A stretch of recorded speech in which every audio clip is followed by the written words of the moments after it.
Welcome everyone, welcome to easy English notes. हम सीख रहे हैं इंटरमीडिएट एनसीईआरटी इंग्लिश लिटरेचर की बुक फ्लैमिंगो के लेसन्स। ओके, ये जो बुक है एनसीईआरटी की, ये सीबीएसई बोर्ड, यूपी बोर्ड और स्टेट बोर्ड्स में यही बुक चलती हैं। इस वीडियो में आपको मिलेगी द इंटरव्यू की समरी और कीवर्ड्स। समरी क्या होती है? किसी बड़े चीज़ को छोटा कर देना, सारांश जो उसका होता है, संक्षेप में कहना। ओके, और कीवर्ड्स क्या होते हैं कि अगर उनको हम यूज़ करते हैं अपने किस में, अपने आंसर्स में, तो हमें अच्छे मार्क्स मिलते हैं। Okay, so let's start. Lesson कौन सा है? The interview. और इंटरव्यू के दो पार्ट हैं, बहुत ही आसान सा लेसन है, इसमें बहुत ज़्यादा कुछ नहीं है। ओके, सब इसमें जो बताया गया, जो फर्स्ट पार्ट है इसका, 2 पार्ट्स है इसके। जो फर्स्ट पार्ट है इसका, उसमें क्या बताया गया है? क्रिस्टोफर सिल्वेस्टर का, और उसमें सभी सेलिब्रिटीज़ के व्यूज़ बताए गए हैं। किसको लेके? इंटरव्यू को लेके। इंटरव्यू क्या होता है? इंटरव्यू सभी को पता है क्या चीज़ होती है। इंटरव्यू से हमें पता चलता है कि कौन क्या करता है, उसकी कैसी लाइफ है, उसके बारे में कोई ना कोई रिपोर्टर जो है वो इंटरव्यू लेते हुए हमें अक्सर जो मैगजीन्स में इंटरव्यू दिख जाते हैं, आपके न्यूज़पेपर में हमें इंटरव्यू दिख जाते हैं, वह इंटरव्यू होता है। ओके, सो फर्स्ट पार्ट में क्या है वह स्टार्ट करते हैं। तो फर्स्ट पार्ट किसने है लिखा? क्रिस्टोफर सिल्वेस्टर ने। और क्या लिखते हैं कि the writer expresses that various people carry different opinion about the concept of the interview.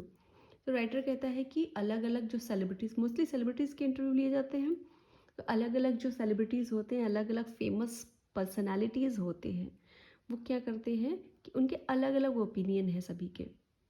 कोई जो इंटरव्यू को बहुत अच्छा मानता है और कोई इंटरव्यू को बहुत ही बुरा मानता है। तो यहाँ पे सेलिब्रिटीज़ के यहाँ पे ओपिनियन दिए गए हैं इस लेसन में। देखो यहाँ पे ओपिनियन किसका है? वी एस नायपॉल, बहुत ही फेमस राइटर है वी एस नायपॉल।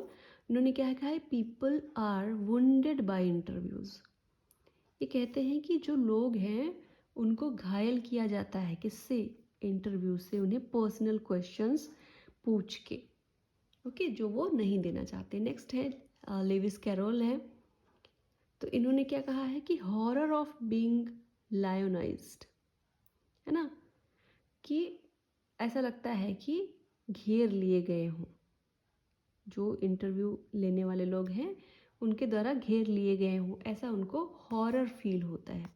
रुdyard किपलिंग, ये भी बहुत फेमस राइटर है, इन्होंने क्या कहा है कि it is immoral, it is crime as an assault and punishable.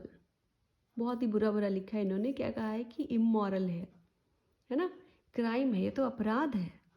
ये असॉल्ट है, जैसे किसी को भी, है ना, कुछ किसी के साथ गलत कर देना, किसी को थप्पड़ मार देना, इस टाइप का असॉल्ट है ये। और इसके लिए क्या होना चाहिए? पनिशमेंट मिलनी चाहिए।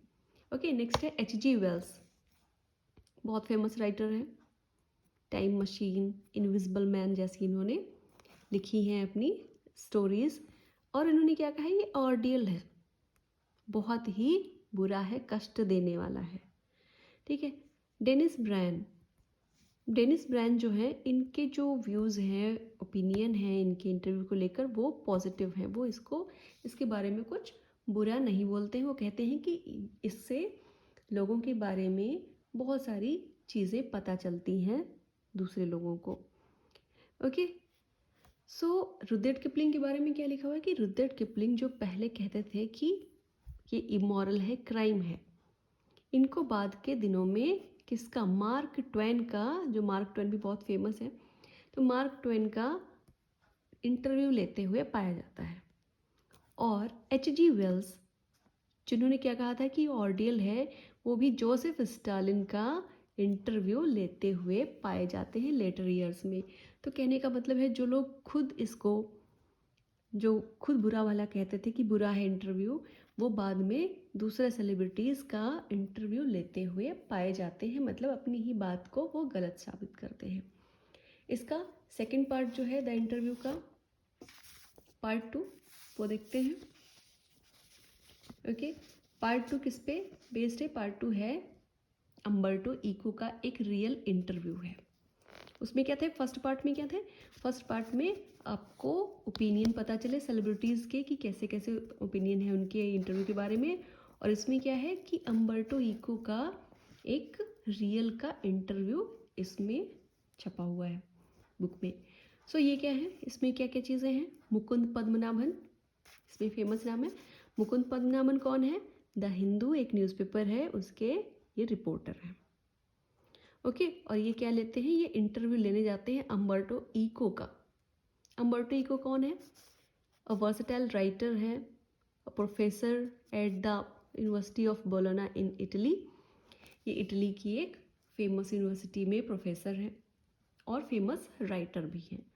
तो ये मुकुंद पद्मनाभन लेने क्यों जाते हैं इंटरव्यू, क्योंकि ये प्रोफेसर भी हैं और इतने सारे वर्क एक साथ में कर रहे हैं, कौन, अम्बर्टो इको। और अभी अभी इनका एक फेमस एक novel the name of the rose बहुत ही ज़्यादा फेमस हो जाता है, इतना ज़्यादा कि इसकी बहुत सारी जो है मोर देन 10 मिलियन कॉपीज़ बिक जाती हैं। ओके, तो ये मुकुंद पद्मनाभन इनके पास जाते हैं इंटरव्यू लेने कि ऐसा क्या किया इन्होंने, वो सीक्रेट पूछने के लिए कि ऐसा क्या किया कि इनका फेमस जो नॉवेल है इतना फेमस हो गया, और कैसे ये कर लेते हैं, एक प्रोफेसर भी हैं और इतने सारे काम एक साथ कैसे लिख लेते हैं, नॉवेल भी लिखते हैं, शॉर्ट स्टोरी भी लिखते हैं, आर्टिकल भी लिखते हैं, बच्चों के लिए भी वर्क लिखते हैं, तो कैसे ये इतने सारे काम एक साथ कर लेते हैं। इसलिए मुकुंद पद्मनाभन जाते हैं अम्बर्टो इको के पास उनका इंटरव्यू लेने। ओके, तो अम्बर्टो इको क्या बताते हैं अपने बारे में है, जब पद्मनाभन उनसे पूछते हैं कि इतने सारे काम आप कैसे कर लेते हो एक साथ में, तो बताते हैं Umberto rights novel on Sundays. वो कहते हैं मैं ऐसा राइटर हूँ जो नॉवेल्स कब लिखता हूँ, संडेज को। और क्या कहते हैं, he classifies himself as an academic scholar, और कहते हैं कि मुझे एकेडमिक स्कॉलर कहलाना ज़्यादा पसंद है। और जो ये क्वेश्चन वो करते हैं कि कैसे आप इतने सारे काम कर लेते हो, तो उसके बारे में बहुत ही इंटरेस्टिंग चीज़ बताते हैं अम्बर्टो इको। वो क्या कहते हैं कि he does most of his productive work in interstices, empty spaces. Interstices क्या होता है, कहते हैं हमारी सबकी लाइफ में इम्पटी स्पेसेस होते हैं। वो एग्जांपल देते हैं कि जैसे अभी तुम मेरा इंटरव्यू लेने आ रहे थे तो तुम्हारा मैं वेट कर रहा था, लगभग मैंने 10 मिनट वेट किया और उतनी देर में मैंने एक आर्टिकल लिख डाला, यानी कि मैंने उस इम्पटी स्पेस को, उस इंटरस्टाइसिस को क्या कर लिया, यूज़ कर लिया मोस्ट प्रोडक्टिव वर्क में। तो वो एग्जाम्पल देते हैं इसका है। और द नेम ऑफ द रोज़ के बारे में कहते हैं कि मुझे इसके बारे में मुझे भी नहीं पता है कि ये कैसे इतना फेमस हो गया। तो इंटरव्यू के लास्ट में ये जो था, इसका जो सक्सेस था द नेम ऑफ द रोज़ का, वो एक मिस्ट्री ही रह जाती है, मतलब एक रहस्य रह जाता है। सो यही था इंटरव्यू के बारे में अपना जो लेसन था। बहुत अच्छे से प्रिपेयर करो, मिलते हैं नेक्स्ट वीडियो में। Keep learning. और वीडियो अगर अच्छी लगी है तो इसको हेल्प मिली हो तो इसको लाइक भी करके जाना। ओके, मिलते हैं नेक्स्ट वीडियो में।